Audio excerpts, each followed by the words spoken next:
विकलांग पेंशन 1500 रुपये कब से मिलेंगे? आपको बता दूं कि आप ऐसे में दिव्यांग पेंशन का यह सवाल होगा कि कब से 1500 रुपये पेंशन मिल सकती है। तो हम आपको बता दें कि संभावना है कि वित्तीय वर्ष 2023-2024 की तीसरी किस्त में आपको लोगों को 1500 रुपये प्रतिमाह यानी 4500 रुपये की एक किस्त मिल सकती है। आपको बता दूं कि दिव्यांग पेंशन कितनी हुए है। तो दिव्यांग भरण पोषण अनुदान दिव्यांग पेंशन रुपये 1200 प्रति माह है। आपको बता दूं दिव्यांगों की पेंशन कितनी हो गई है। तो आप सब जानते ही होंगे 1500 पेंशन दी जाती है, जिसमें राज्य सरकार द्वारा 1200 रुपया तथा 300 रुपया की धनराशि केंद्र सरकार द्वारा प्रदान की जाती है। इस प्रकार इस योजना में दिनांक 21/4/2022 से इंदिरा गांधी राष्ट्रीय दिव्यांग पेंशन योजना के लाभार्थी को प्रतिमाह 1500 रुपये मासिक पेंशन प्रदान की जाती है। आपको बता दूं कि विकलांगों की पेंशन क्यों नहीं आ रही है। तो बीपीएल कार्ड और 40% मतलब 40% विकलांगता के प्रमाण पत्र नहीं बनने की वजह से दिव्यांगजन पेंशन व सरकारी सुविधा से वंचित है। आपको बता दें कि विकलांग पेंशन 2024 में कितनी मिलेगी। तो आपको जानकर खुशी होगी, 2024 में दिव्यांगों को मिलेगा 2 लाख रुपये। आपको बता दूं कि दिव्यांगों के लिए नई योजना क्या है। तो आप सब जानते ही होंगे, दिव्यांग पेंशन योजना दिव्यांग भरण पोषण अनुदान दिव्यांग पेंशन योजना के तहत कम से कम 40% दिव्यांगता से प्रभावित 18 से अधिक आयु वर्ग के लोगों को उनके भरण पोषण के लिए 500 रुपये और उस अवस्था से ग्रसित दिव्यांगजन को 2500 रुपये प्रतिमाह दिया जाता है। आपको बता दूं कि विकलांगों की पेंशन में कितनी बढ़ोतरी हुई है। तो रक्षा मंत्रालय ने नई विकलांगता पेंशन की नीति को तय कर दिया है। इसके तहत 21 सितंबर 2023 के बाद से रिटायर्ड होने वाले जवानों को यह पेंशन दी जाएगी। पहले इस पेंशन की न्यूनतम सीमा 20% थी, इसे अब घटाकर 5% कर दिया गया है। आपको बता दूं, क्या एक आंख वाला अंधा विकलांगता माना जाता है। तो आप सब जानते ही होंगे, जी हाँ, एक आंख वाले व्यक्तियों को विकलांग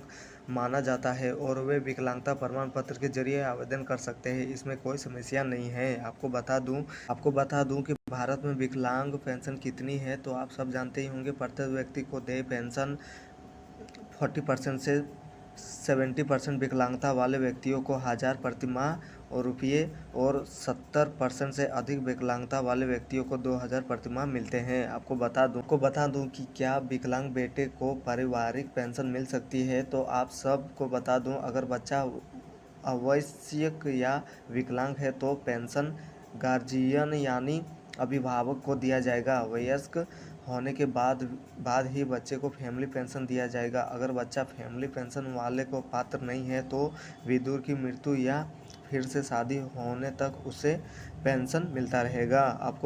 आपको बता दूं पेंशन मिलने में कितने दिन लगेंगे। तो आप सब जानते ही होंगे, पेंशन उस महीने के पहले कार्य दिवस पर जमा की जाएगी जिसमें पेंशन संबंधित है, या किसी भी मामले में महीने के 5वें दिन के बाद नहीं। हालांकि यह देखा गया है कि पेंशनभोगियों को पेंशन का भुगतान नियत तारीख पर खाते में जमा नहीं किया जाता है, जिसके परिणामस्वरूप ईपीएस पेंशनभोगियों को कठिनाई का सामना करना पड़ता है। आपको बता दूं कि पेंशन रुक जाने पर क्या करना चाहिए। तो आपको बता दूं, समाज कल्याण विभाग से संचालित राष्ट्रीय वृद्धावस्था पेंशन की योजना के तहत यदि किसी लाभार्थी को अब तक पेंशन की राशि नहीं मिल पाई है तो वह हेल्पलाइन 14576 पर फ़ोन कर शिकायत कर सकते हो। आपको बता दूं कि दिव्यांगों से जुड़ी कानूनी सुरक्षा क्या है। तो आप सब जानते ही होंगे, केंद्र सरकार ने दिव्यांगों के अधिकार के प्रति संवेदनशील पहल की है। इसके मुताबिक अब दिव्यांगों को अपमानित करने, धमकी देने, पिटाई करने पर 6 माह से 5 साल तक की सजा हो सकती है। राजपत्र में प्रकाशित दिव्यांग व्यक्तियों के अधिकार अधिनियम 2016 में से इसे लेकर सख्त प्रावधान किए गए हैं। आपको बता दूं कि भारत सरकार द्वारा दिव्यांगों को रेल यात्रा हेतु किराए में कितने प्रतिशत की छूट दी गई है। तो आपको बता दूं 25% एमएसटी एवं क्यूएसटी में 50% यात्रा कर रहे हो, एमएसटी एवं क्यूएसटी में 50% एक सहचर भी समान रियायत का पात्र है। आपको बता दूं कि विकलांग प्रमाण पत्र से क्या लाभ होता है। तो विकलांग प्रमाण पत्र के लाभ: विकलांग विद्यार्थियों के लिए छात्रवृत्ति योजना, रेल किराए में छूट, आयकर में छूट, विकलांगता पेंशन, सरकारी नौकरी में आरक्षण, राज्य परिवहन की बसों में निःशुल्क यात्रा, अपना व्यवसाय शुरू करने के लिए ऋण, सहायक उपकरण या कृत्रिम अंगों की खरीद पर सब्सिडी। आपको बता दूं कि भारत में कुल कितने दिव्यांग हैं। तो आपको जानकर हैरानी होगी, भारत में 121 करोड़ की आबादी में से 2.68 करोड़ व्यक्ति दिव्यांग हैं, जो कुल जनसंख्या का 2.21% है। दिव्यांग